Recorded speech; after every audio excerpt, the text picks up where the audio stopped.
Assalamualaikum warahmatullahi wabarakatuh. Halo semua, balik lagi di channel YouTube Kartika and Satya.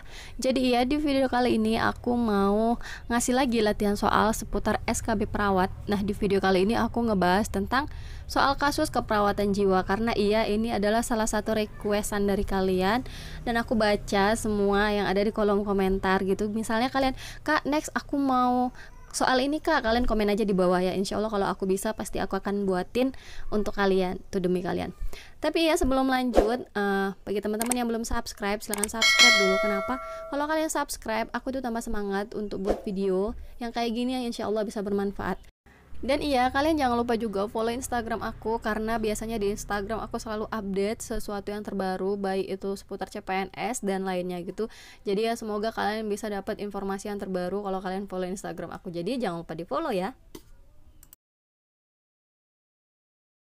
Oke, sebelum kita lanjut, aku mau merekomendasikan ke teman-teman untuk ikutan bimbel SKB perawat Pak Hendy Kanduru. Dan ini tuh udah masuk ke gelombang 6 teman-teman. Nah, fasilitas yang kalian dapat itu, kalian dapat bimbingan harian sebanyak 2 jam per harinya. Kemudian kadang ada pembahasan soal dan beberapa jadwal lainnya dari hari Senin sampai Kamis.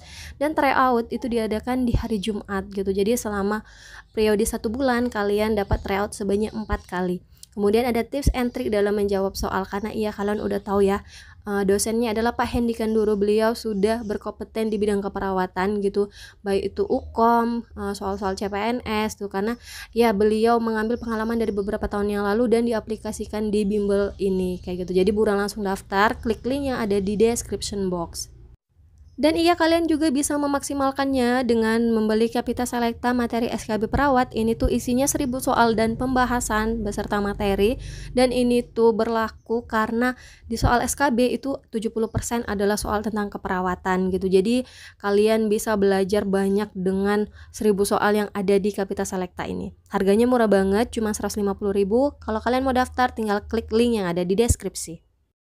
Dan selain soal 70%, saat SKB itu 30% adalah soal kesehatan umum. Jadi buat teman-teman, kalian bisa memaksimalkannya supaya jadi persiapannya 100%. Kalian bisa order juga seri SKB bidang kesehatan Pak Hendy Kanduru. Jadi ini tuh berisikan 589 soal dan pembahasan seputar kesehatan umum. Jadi kayak persiapannya udah 70 ditambah 30% dan insya Allah bisa 100%, dan teman-teman bisa memenangkan formasi yang didaftar. Oke, bismillahirrahmanirrahim. Kita bahas soal nomor 1. Seorang laki-laki berusia 45 tahun dirawat di rumah sakit umum karena mengalami patah kaki akibat kecelakaan motor sehingga harus diamputasi. Hasil pengkajian, pasien terlihat banyak diam, menolak dikunjungi, dan mengatakan andai saja dirinya lebih hati-hati, tentu saat ini ia masih bisa bekerja seperti biasa. Nah, pertanyaannya, apakah tahap berduka yang dialami pada kasus tersebut? Nah, gimana teman-teman, masih ingat nggak sama proses berduka tahapan dari Kubler gitu? Ayo kita ingat-ingat lagi dan kita bahas. Oke, option yang A, anger. Anger itu adalah melampiaskan kekesalan atau nada suara tinggi, berteriak, bicara kasar, menyalahkan orang lain, atau menolak pengobatan, agresif. Nada cepat, gelisah, itu salah satu ciri-cirinya tangan mengepal. Nah, itu adalah pengertian dari anger. Kemudian apa denial? Denial itu pengertian adalah menolak, kemudian mengingkari peristiwa yang terjadi, tidak percaya itu terjadi gitu. Ciri-cirinya bisa letih, lesu, mual, gelisah, tidak tahu apa yang akan dilakukan.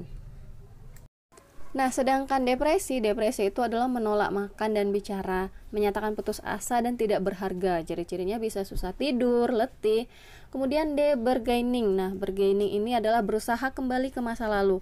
Jadi biasanya sering ngomongnya kayak gini, andai aja kayak gitu. Itu bargaining.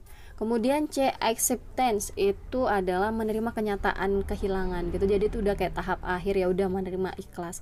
Nah, kalau dari kasus yang kita lihat, terlihat banget ciri-ciri dari salah satu tahap berduka ini, karena pasien mengatakan andai saja dirinya lebih hati-hati, tentu saat ini ia masih bisa bekerja seperti biasa. Jadi masih ingat tadi apa yang kata-katanya itu andai saja. Ingat aja kalau andai saja berarti dia masuk ke dalam tahap berduka, bargaining. Jadi jawaban yang paling tepat itu adalah D, bargaining.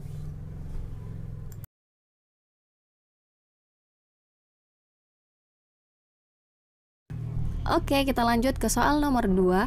Seorang perempuan usia 30 tahun dirawat di rumah sakit jiwa. Alasan masuk, susah tidur, mondar-mandir, dan 3 bulan ini tidak minum obat. Pasien mengatakan suaminya sering melakukan KDRT dan saat ini sudah dicerai, malu dengan kondisinya. Hasil pengkajian, pakaian tidak rapi, bicara dan tersenyum sendiri, malas berinteraksi dengan orang lain, dan mondar-mandir. Apakah masalah keperawatan utama pada kasus tersebut? A. Halusinasi, B. Isolasi sosial, C. Harga diri rendah, C. Defisit perawatan diri, E. Regimen terapi inefektif. Oke teman-teman, kita bahas. Nah, kalau yang dari soal yang kita lihat dari hasil pengkajiannya, tersenyum sendiri, malas berinteraksi, itu biasanya ciri-ciri dari halusinasi kayak gitu. Jadi masalah keperawatannya adalah A. Halusinasi. Oke, kita lanjut ke soal nomor 3. Seorang laki-laki berusia 17 tahun dibawa ke UGD rumah sakit jiwa karena mengamuk di rumah. Hasil pengkajian, tatapan mata pasien tajam, tangan mengepal sambil memukul-mukul tempat tidur. Perawat akan melakukan pengikatan pada pasien. Apakah prinsip etik yang dilakukan pada kasus tersebut?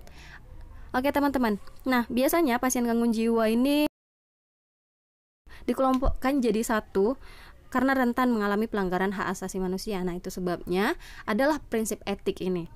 Baik itu non-malfeasance, kemudian beneficence, kemudian autonomy, veracity, dan justice. Oke, kita akan bahas satu persatu. Non-malfeasance, susah banget aku ngomongnya.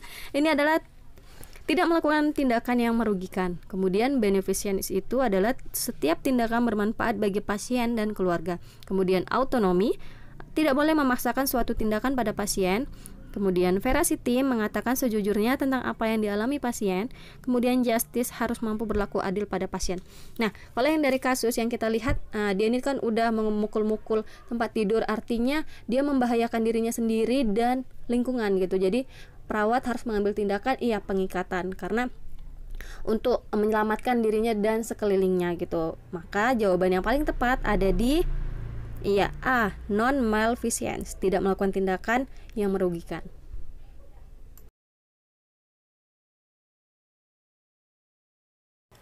Oke, kita lanjut ke soal nomor 4. Seorang laki-laki berusia 29 tahun dirawat di rumah sakit jiwa. Alasan masuk marah-marah dan menolak minum obat. Hasil wawancara, pasien mengatakan tidak mau bicara karena dirinya mempunyai ilmu suci yang bisa menyembuhkan orang. Bicara inkoheren dan flight of idea. Keluarga mengatakan pasien gagal ujian CPNS 6 bulan yang lalu. Nah, ini buat teman-teman, ini harus disiapkan mental dari jauh-jauh hari. Jangan sampai nanti gara-gara gagal CPNS menjadi masuk ini, jangan ya. Oke, kita akan langsung bahas. Nah, apa masalah keperawatan utama pada kasus tersebut? Nah, jawaban yang paling tepat itu ada di A. Nah, kenapa A? Karena yang kita tahu ya, waham itu adalah keyakinan yang salah yang dipertahankan secara kuat terus menerus tapi tidak sesuai dengan kenyataan, apalagi didukung dengan dia tidak lulus PNS. Mungkin itu sesuatu impian yang tidak sesuai dengan kenyataannya gitu. Jadi ya beralihnya ke yang lain, misalnya kayak dia mengatakan jadinya yang dirinya punya ilmu suci lah dan lain-lain gitu. Jadi jawaban yang paling tepat itu ada di A, waham. Lanjut ke soal nomor 5. Seorang perempuan berusia 21 tahun bekerja sebagai model, dirawat di rumah sakit umum karena kecelakaan yang mengakibatkan luka di wajahnya. Hasil pengkajian, pasien mengatakan, sudah tidak ada lagi yang bisa saya lakukan, saya tidak bisa bekerja lagi. Dan diucapkan berulang-ulang. Pasien terlihat murung dan susah tidur. Apakah masalah keperawatan pada pasien tersebut? Nah, oke teman-teman, kita akan bahas. Nah, kalau dari kasus yang kita lihat ya, data yang diungkap berulang-ulang oleh pasien itu biasanya adalah masalah utamanya gitu. Jadi udah jelas masalah utamanya itu adalah C, ketidakberdayaan. Kenapa ketidakberdayaan gitu? Karena ketidakberdayaan adalah persepsi bahwa tindakan seseorang tidak akan mempengaruhi hasilnya secara signifikan. Persepsi kurang kontrol pada situasi saat ini atau yang akan datang. Nah, terlihat dari data yang dia bilang berulang-ulang, sudah tidak ada lagi yang bisa saya lakukan, saya tidak bisa bekerja lagi. Jadi dia sudah memikirkan karena ketidakberdayaan dia sekarang itu akan mempengaruhi untuk kedepannya gitu. Jadi karena kejadian luka di wajahnya itu dia kedepannya tidak akan bisa bekerja lagi sebagai model gitu. Jadi dapat jawaban yang paling tepat ada di C, ketidakberdayaan. Oke teman-teman, itu aja dulu yang bisa aku share ke kalian 5 soal kasus seputar keperawatan jiwa untuk SKB perawat. Nah misalnya ada materi lain yang kalian ingin untuk aku buatin video, kalian komen di bawah, karena aku insya Allah pasti selalu baca komen-komen kalian gitu. Jadi kalau misalnya ada masukan dan aku bisa buatkannya, insya Allah pasti aku akan buatin. Oke, gitu aja video kali ini. Kalau kalian suka sama channel aku, jangan lupa untuk subscribe, ada tombol merah di bawah, kalian tinggal klik aja, terus kalian like video ini kalau kalian suka, dan share ke seluruh sosial media yang kalian punya. Makasih yang udah nonton, see you next video. Assalamualaikum warahmatullahi wabarakatuh. Dadah. Dadah. Dadah. Arsila.